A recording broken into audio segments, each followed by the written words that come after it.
My name is James, but since that is a familiar name, I'm called James the Less. I will never forget the day I first saw the Master. I was passing down the road near the place where John was baptizing. I was curious, so I took a closer look. As I did, I saw Jesus ask John to baptize him. At that moment, the heavens opened, and the Holy Spirit descended upon him in the form of a dove.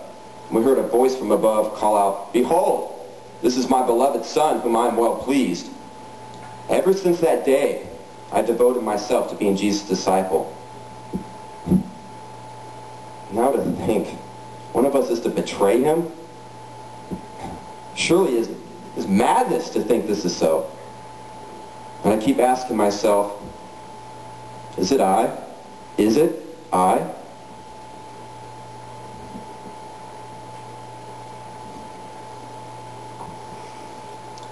I'm Thaddeus.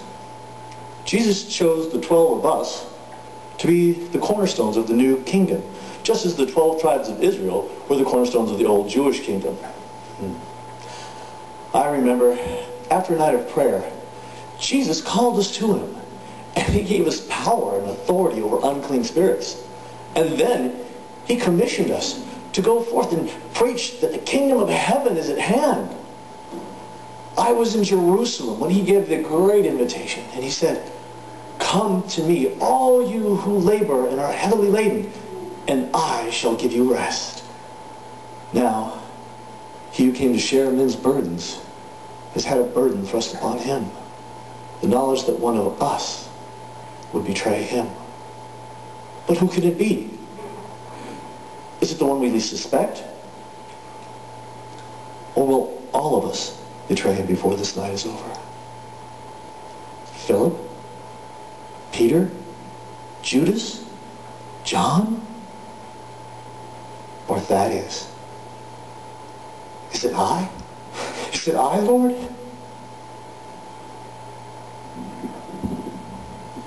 My name is Nathaniel.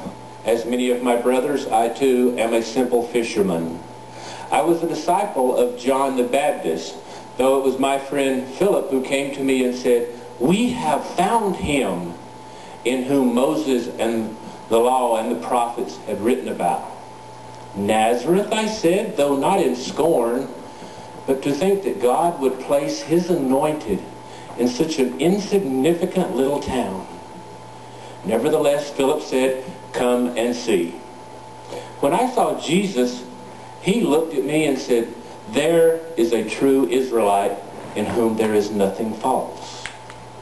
Curious, I asked Jesus, "How do you know me?" Jesus replied, "Before Philip called you, I saw you under that fig tree." The Master was actually telling me he had known me since the day of my birth. That was all I needed.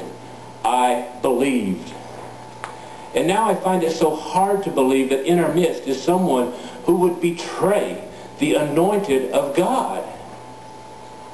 Is it I, Lord? Is it I?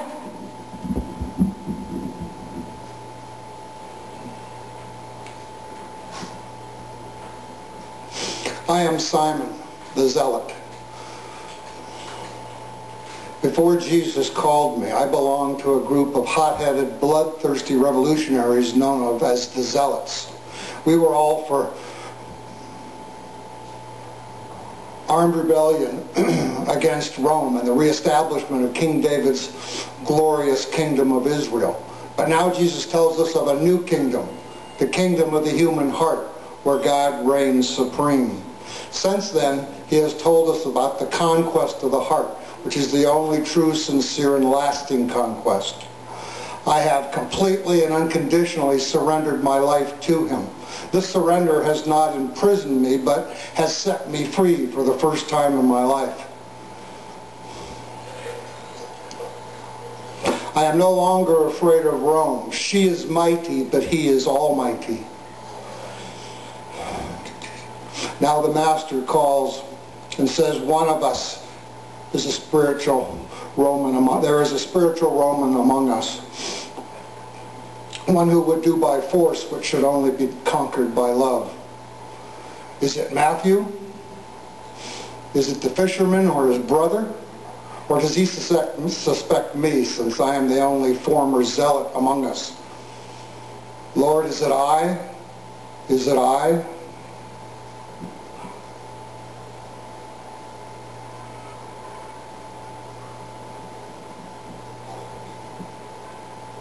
All of the others come from Galilee. My home is in the village of Kirith in Judea.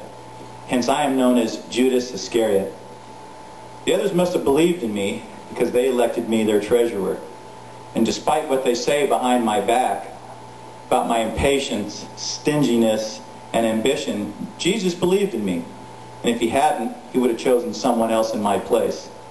Some say I've appropriated these funds for my own use, and that Jesus' words about the love of money and greed were personally directed at me.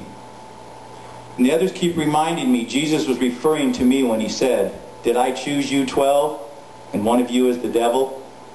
And certainly I complained when Mary washed Jesus' feet with expensive ointment and perfume. Still think it was a waste of money. And if I conspired with the chief priest and have 30 pieces of silver in my pocket, that's my affair. But I believe in Jesus. But someone had to force the issue, make him assert himself as God's Messiah. Yet he refuses to make a move. Well, I've made one. And what would you do if you were in my place and you wanted Jesus to do something dramatic and startling to usher in his kingdom? What would you do? Should I ignore his comment?